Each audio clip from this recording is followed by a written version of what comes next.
There's a sound you learn to dread in a Roman military camp. Not the enemy's war cry, not the trumpet before battle. It is the sound of a vine staff striking flesh once, twice, 3 times, and then stopping. Because the man holding the staff is reaching for another one. That sound meant someone's mourning had just ended permanently. But to understand how Roman soldiers ended up killing their own brothers before breakfast, we need to go back, not to a battlefield, but to a camp. Imagine 10,000 men arranged in perfect geometric order on a flat plain somewhere in the provinces. The air smells of wood smoke, boiled leather, and the particular sourness of men who have been marching for 3 weeks. Before dawn, a trumpet, the tuba, splits the darkness. Every man knows exactly where to stand, what to carry, what angle his shield arm should hold.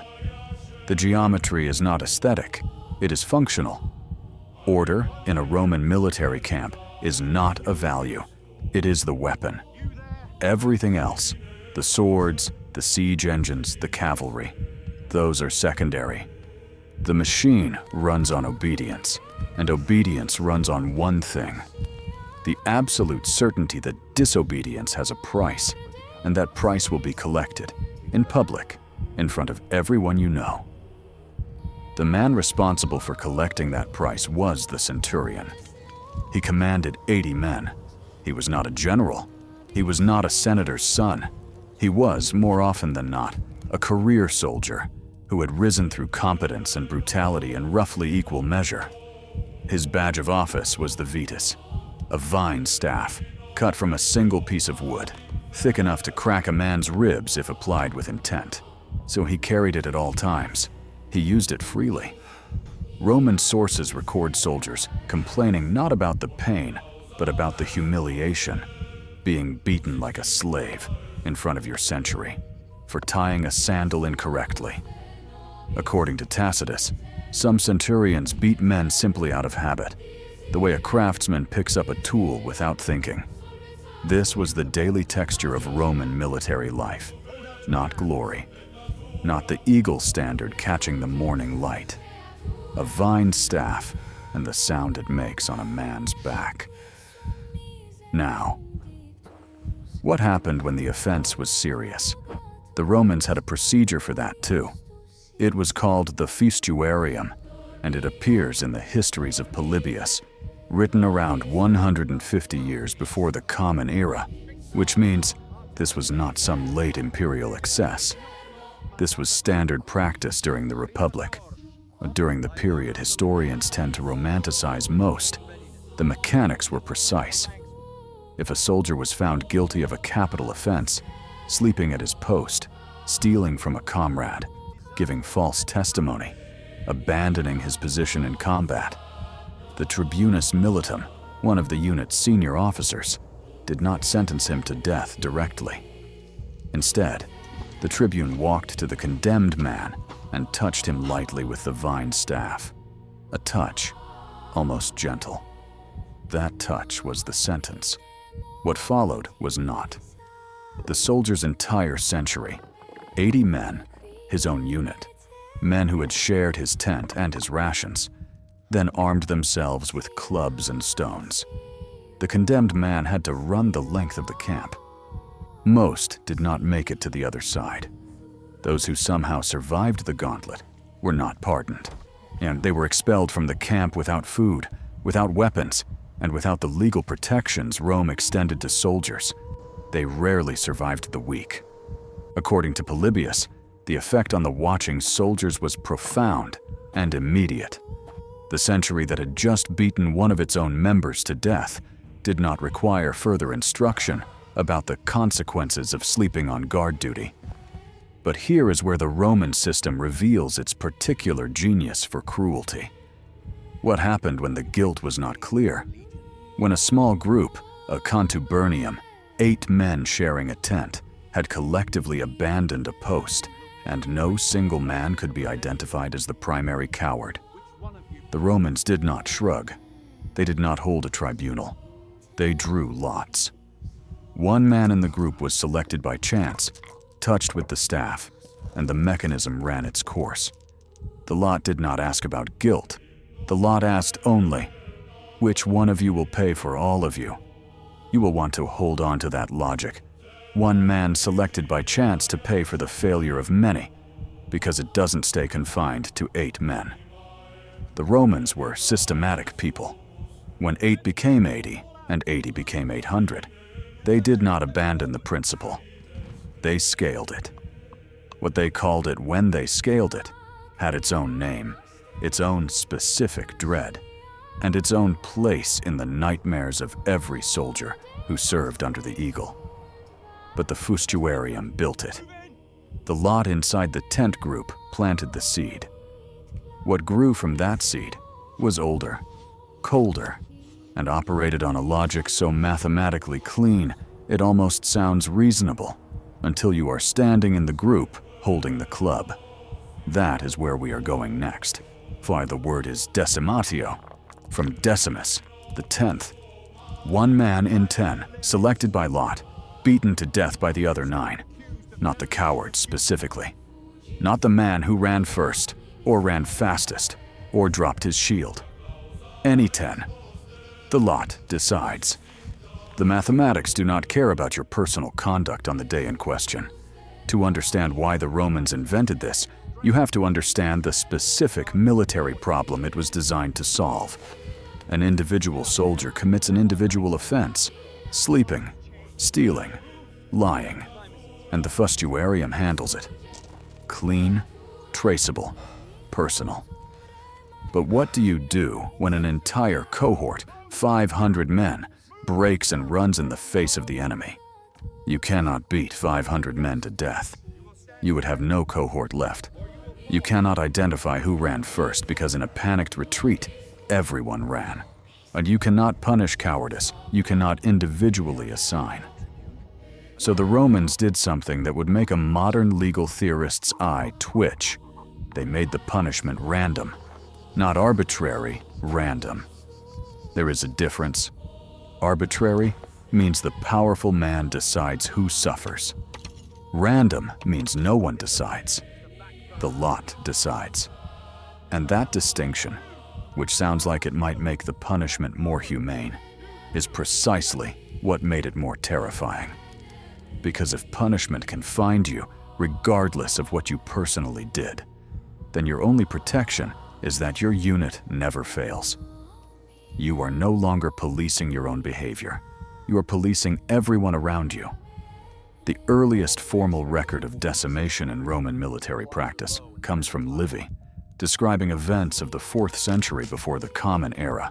But the case that most historians reach for, the one with names, numbers, and a source close enough to the event to be credible, is Marcus Licinius Crassus in 71 before the Common Era, during the final suppression of Spartacus's rebellion. Crassus wasn't a sentimental man.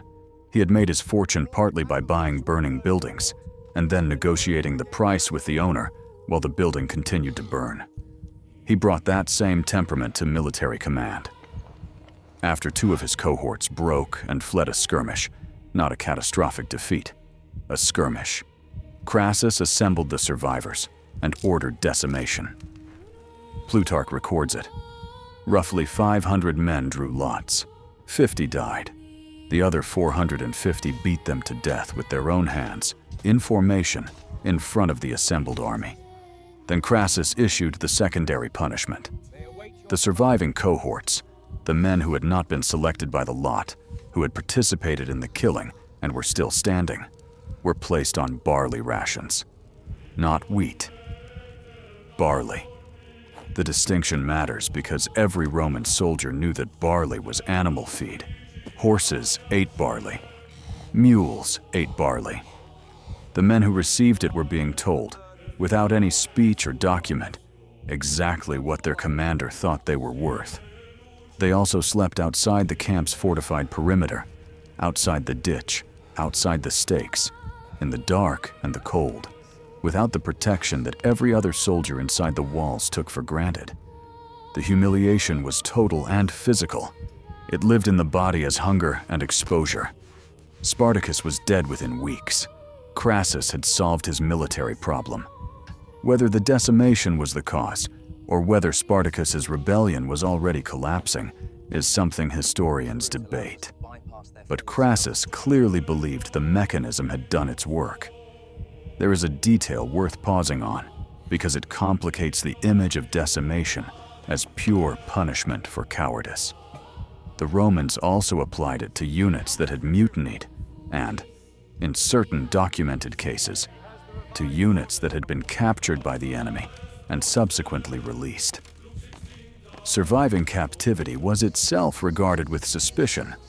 A soldier who had been in enemy hands and returned alive raised an uncomfortable question. What had he agreed to in exchange for that survival? The Romans did not always wait to find out. In some cases, the lot was drawn simply because the unit had been touched by failure in a way that could not be precisely diagnosed. The punishment was not about guilt, it was about recalibration. Think about what that means for a moment. Imagine being one of the 9. You drew a safe lot. Your tent mate drew the 10th. You beat him to death in the cold Campanian morning while Crassus watched from horseback. You did not question the order, because questioning the order was itself a capital offense. You picked up the club because the alternative was to become the next man who needed a lot drawn. How does a military institution that operates this way maintain the loyalty of the men inside it? Not through affection, certainly. Not through ideology. Roman soldiers were not fighting for abstract principles. They were fighting because the inside of the Roman military was safer than the outside. The pay was regular, and the pension, a plot of land after 25 years, was real. But there is a more precise answer to that question, and it requires looking at what happened when the punishment machine broke down. When the men it was designed to discipline turned it, deliberately and in full view of the standards, back on the men who ran it. Everything described so far operated downward. Officers onto soldiers, system onto individuals. But there was a category of punishment so deliberately visible, so carefully staged as public spectacle, that it was not designed to discipline the men who received it.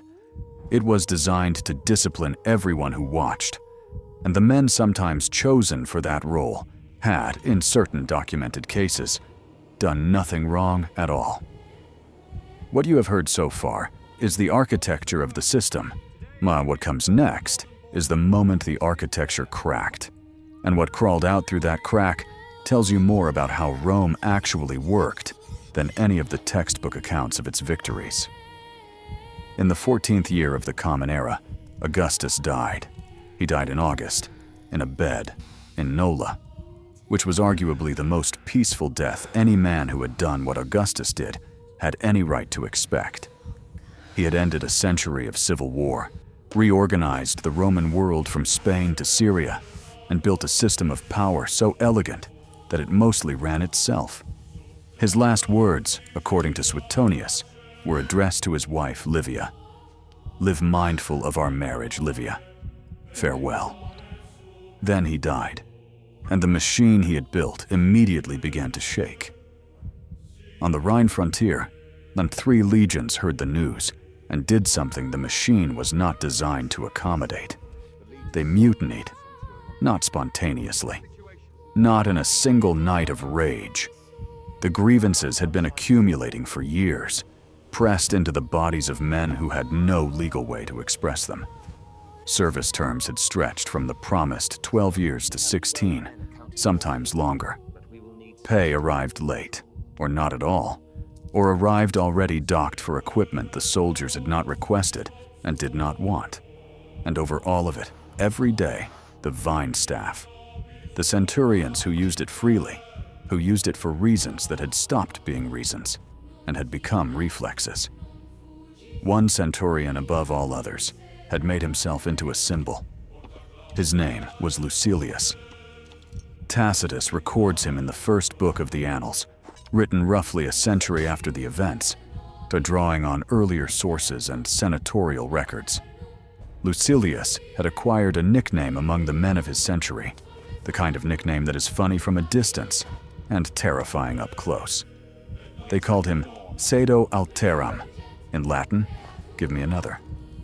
Because when Lucilius broke his vine staff across a soldier's back, and he broke it fully, not as a figure of speech, he would turn to the nearest man and extend his hand and say those two words, "Give me another."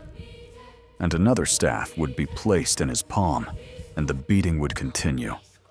He was not unique, he was representative, but he had made himself visible, which in a system built on the performance of power, made him the right target for what came next. When the Rhine legions rose, the 1st, the 5th, the 20th, and the 21st, us along with auxiliary units, the first thing the soldiers did wasn't march on Rome. The first thing they did was find the centurions. Lucilius was killed immediately.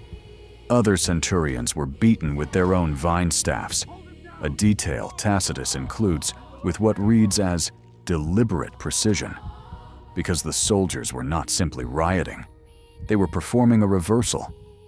The vine staff that had marked the boundary between officer and soldier was now traveling in the other direction. The men who had been touched by it were now swinging it. In front of the standards, in the same ceremonial space where punishment had always been administered, the soldiers were running the machine backward. 60 of the worst centurions, by the soldiers' accounting, were thrown into the Rhine. Some survived the current and dragged themselves to the bank. The soldiers threw them in again. Germanicus Caesar, the commander of the Rhine legions and the nephew of Tiberius, arrived at the camp and found something that did not fit any category the Roman military had a procedure for. This was not a barbarian enemy. This was not a defeated unit requiring decimation. This was the army itself, reorganized around its own grievances, holding the camp, in possession of the standards, technically still Roman soldiers, and therefore technically still under his command, except that his command had produced this. He gave a speech. According to Tacitus, it did not go well. The soldiers interrupted him. Some tore open their tunics and showed him their backs, the scars from the vine staff, years of them, layered like records. One soldier held up his hand and counted his remaining teeth, lost to a centurion's fist. These were not rhetorical gestures.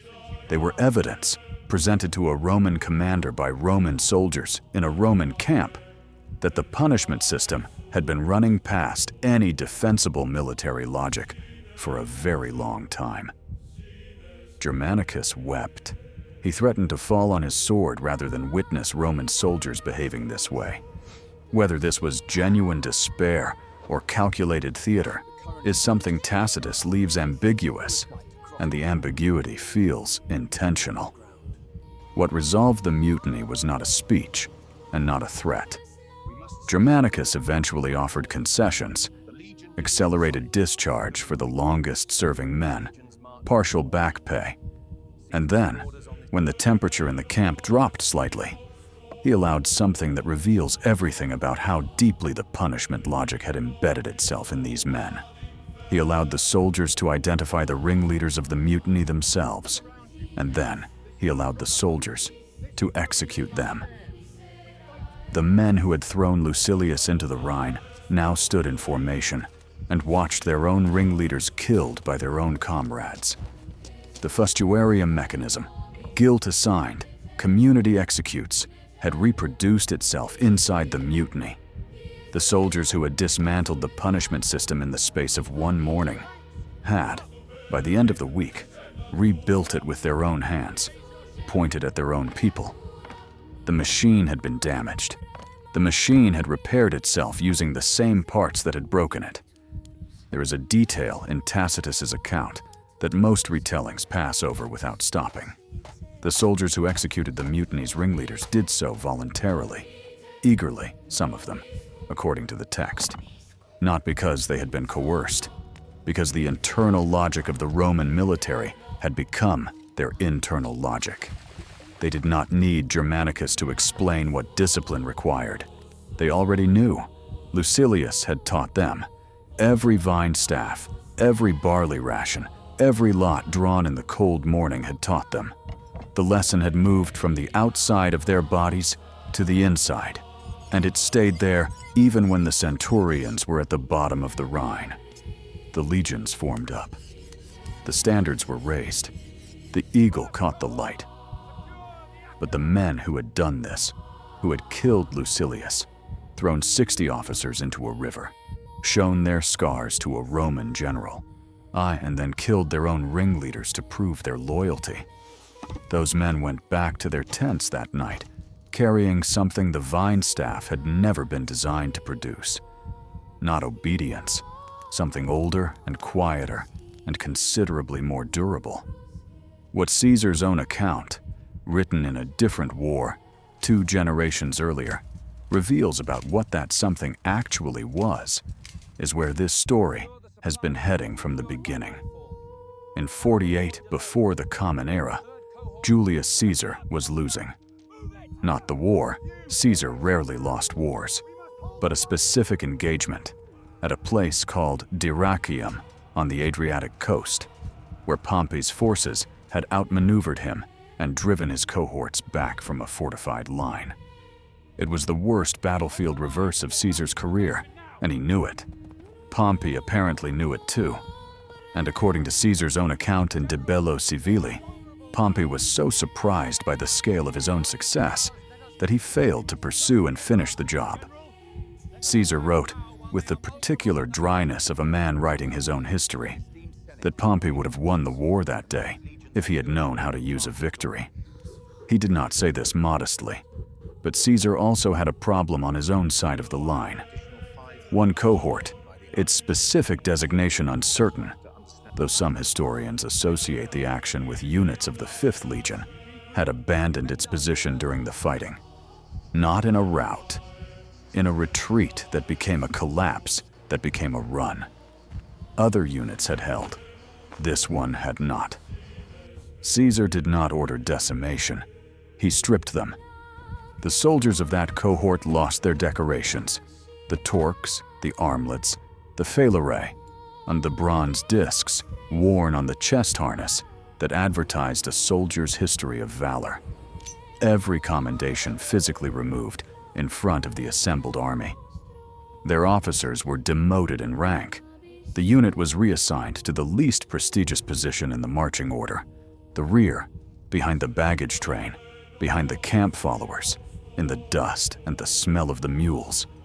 And they were denied, for a period Caesar does not specify precisely, the right to march under the eagle. Now, in practical military terms, none of this killed anyone. Compared to the lot and the club, it was almost gentle. It wasn't gentle. The aquila, the eagle standard, wasn't a flag. It was not a regimental mascot in the way a modern unit might understand the term.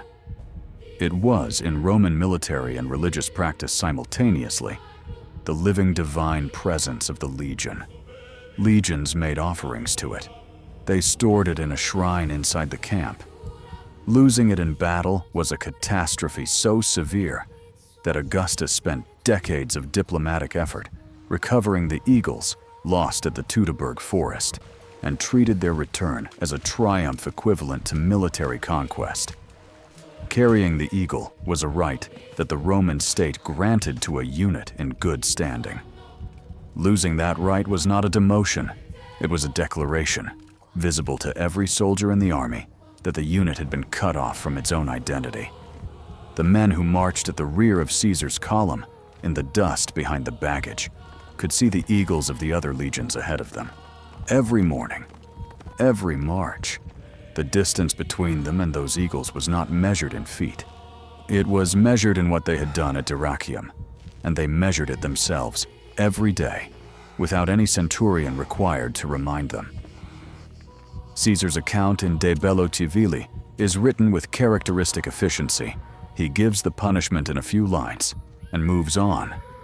He does not editorialize. He does not explain the psychology. He does not need to, because the men reading his account in Rome already understood the architecture of shame he was describing. What Caesar grasped, what the entire Roman military punishment system grasped, from the vine staff to the lot, to the stripped eagle, was that the body heals.